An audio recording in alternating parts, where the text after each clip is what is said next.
Bismillahirrahmanirrahim. Assalamualaikum warahmatullahi wabarakatuh. Yang terhormat dosen penguji ujian kinerja PPG-PAI dalam jabatan tahun 2023. Perkenalkan, nama saya Binti Muzayanah.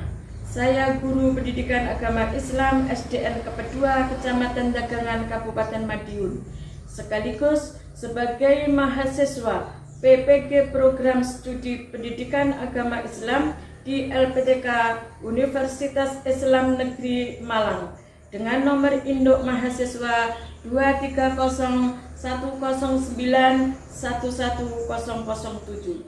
Pada hari ini, Kamis, tanggal 30 November 2023, saya akan melaksanakan kegiatan praktek pembelajaran untuk memenuhi ujian kinerja PPG-PAI dalam jabatan tahun 2023 dengan tema Fathu Mekah pada bab 5 kelas 5. Untuk lebih jelasnya, berikut video pembelajaran yang akan kami laksanakan.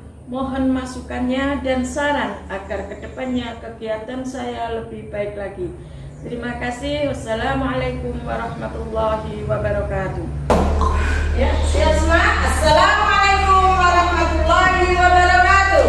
Waalaikumsalam warahmatullahi wabarakatuh.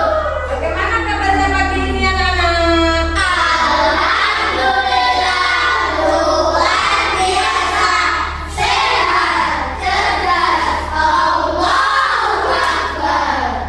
Baiklah, hari ini ada yang tidak masuk? Ya, alhamdulillah masuk semua.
benar.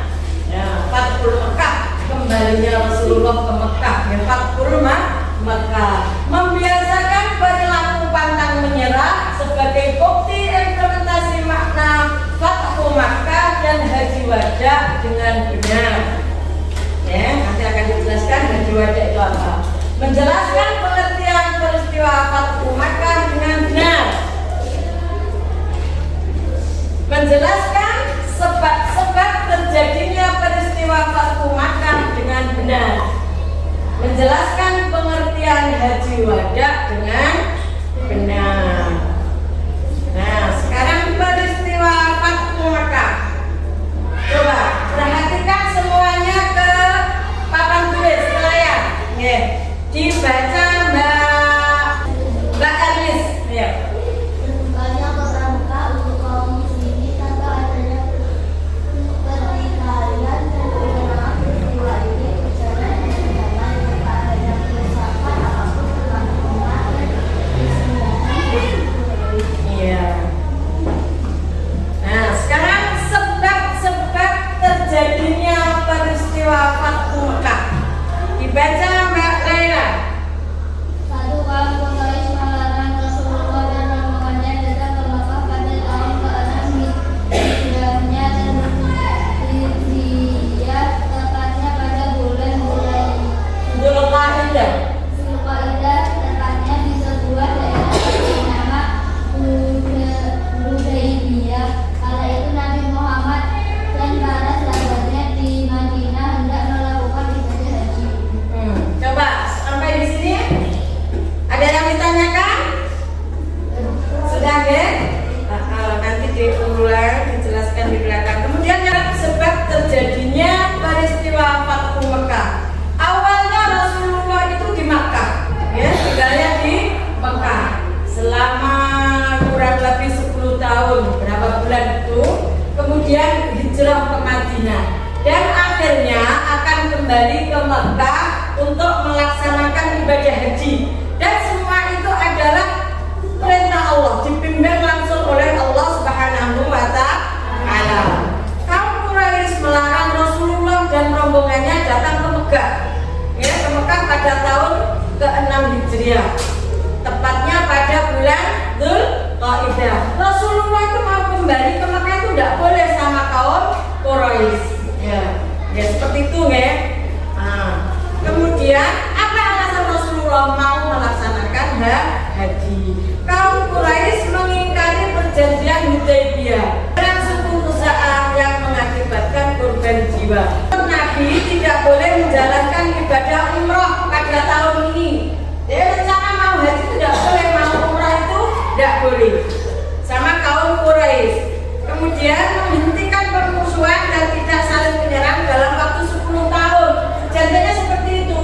Kaum Quraisy yang masuk Islam itu tidak boleh sama orang-orang atau pemimpin-pemimpin Quraisy. Menolak kaum Quraisy yang hendak menjadi pengikut Nabi Muhammad, memberikan kebebasan kepada suku-suku Arab untuk memilih bergabung dengan atau kaum Rasulullah. Ini isi perjanjian. Kaum Quraisy memilih membatalkan perjanjian Hudaybiyah.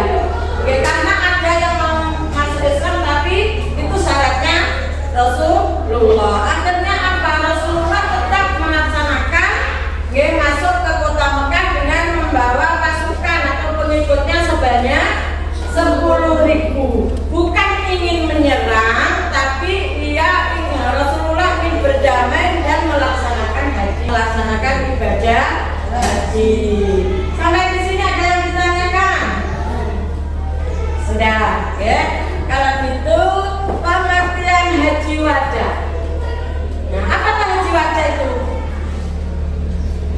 Haji wada itu haji pamitan. Pamitan haji yang terakhir yang dilaksanakan oleh Rasulullah. Dan tidak menyangka, semua orang tidak mengerti, tidak menyangka kalau ternyata setelah perjanjian Hudaybiyah itu Rasulullah wafat dengan para sahabat dan keluarga. Ya, tidak menduga kalau haji itu adalah haji wada. Kemudian di Madinah beliau mengajak kepada seluruh muslimin untuk memperbanyak iktikaf.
sebagai murid ketika upacara saiki dipelajari dasarnya atau yang kita tirukan adalah Rasulullah.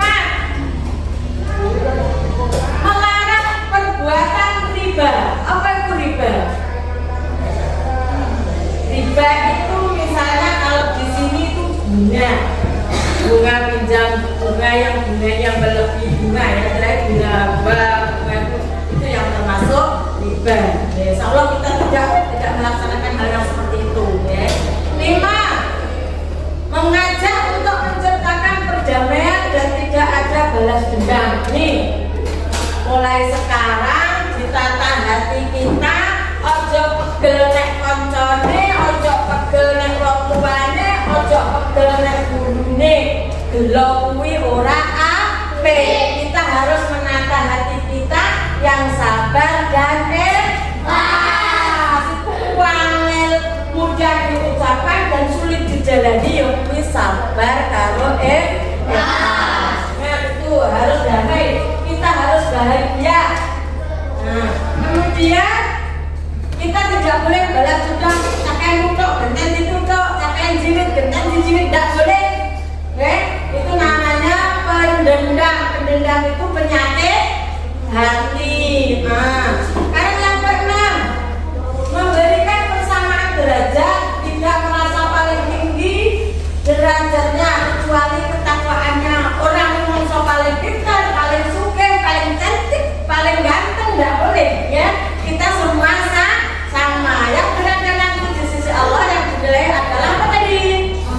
Takwanya, amal perbuatannya. Nah, kemudian yang nomor 7, sesungguhnya satu muslim dengan muslim itu adalah saudara. Haram kalau kita membunuh teman kita yang Islam, haram kalau kita orang muslim membunuh sesama muslim, darahnya itu haram. Al muslimu akul muslim. Muslim adalah saudara muslim. Sampai di sini ada yang ditampilkan? Yo. Sekarang tepuk semangat, tepuk semangat.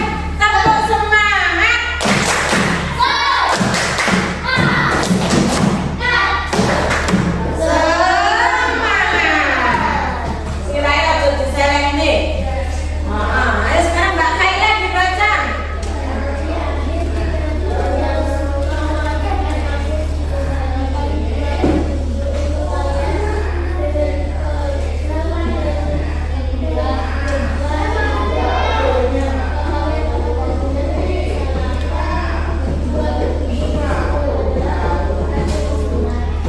Ayo, coba kalian bertanya. Ya. Di akhir pidatonya Rasulullah berpesan menyampaikan, kalau kalian ingin selamat, maka berpegang teguhlah kepada petunjuk 1 Al-Quran, 2 Sunnah. Sunnah itu apa? Ya hadis Nabi. Apa itu sunnah ini?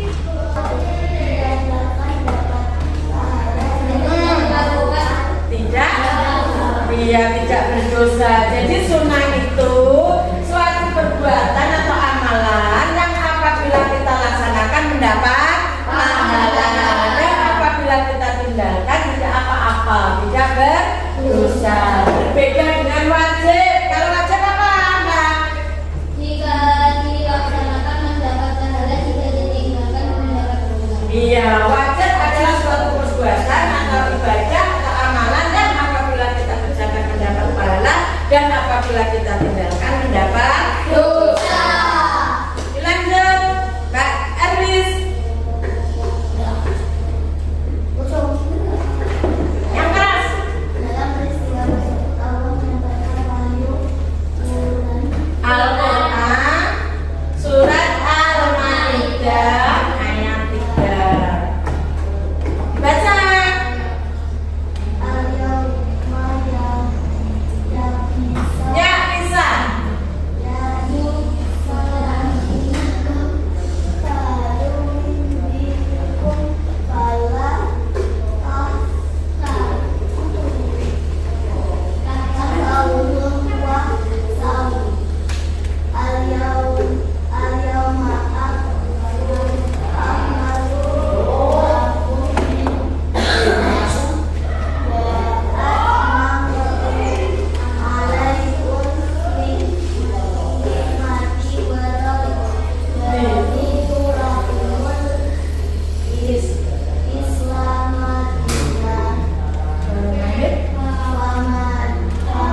beliau alami. Nah, di situ juga turunlah ayat. Ini namanya ayat yang terakhir. Ingat-ingat, surat Al-Maidah ayat 3 itu adalah ayat yang terakhir turun, tepatnya di surat Al-Maidah ayat 3. Al-yauma akmaltu lakum dinakum wa atmamtu 'alaikum ni'mati wa raditu 'alaikumul Islam madina. Kalian harus hafal ayat yang terakhir turun, ya. Hafalnya yang artinya pada hari ini telah aku sempurnakan agamamu. Agama apa? Islam. Dan telah aku cukupkan nikmatmu, ya. Kemudian dan telah aku ridai Islam sebagai agamamu. Jadi itulah agama yang paling sempurna adalah agama Islam. Siapa yang mau menentang Islam? Menentang. Karena Allah Maha Pengampun lagi Maha Penyayang. Artinya sudah sampai di sini ada yang ditanyakan. Ya, silai atau diseleh nih. Sampai di sini ada yang ditanyakan. Wis paham? Haji wajah tadi haji apa? Haji sana adalah haji yang terakhir dilakukan Rasulullah. Iya, haji yang terakhir yang dilakukan oleh Rasulullah. Bagaimana ayatnya yang menunjukkan kalau Islam adalah agama yang paling sempurna? Surat apa tadi? Al-Maidah ayat 3. Bagaimana bunyinya? Al-yauma akmaltu lakum dinakum wa atmamtu 'alaikum ni'mati wa raditu lakumul Islam madina. Ya, Islam adalah agama yang paling sempurna. Terus ada tadi perjanjian yang namanya perjanjian Hudaybiyah. Perjanjian apa tadi perjanjian Hudaybiyah? Perjanjian antara Rasulullah Sallallahu Alaihi Wasallam dengan kaum Quraisy di Hudaybiyah. Ini ada namanya di sana itu daerah Hudaybiyah itu ada.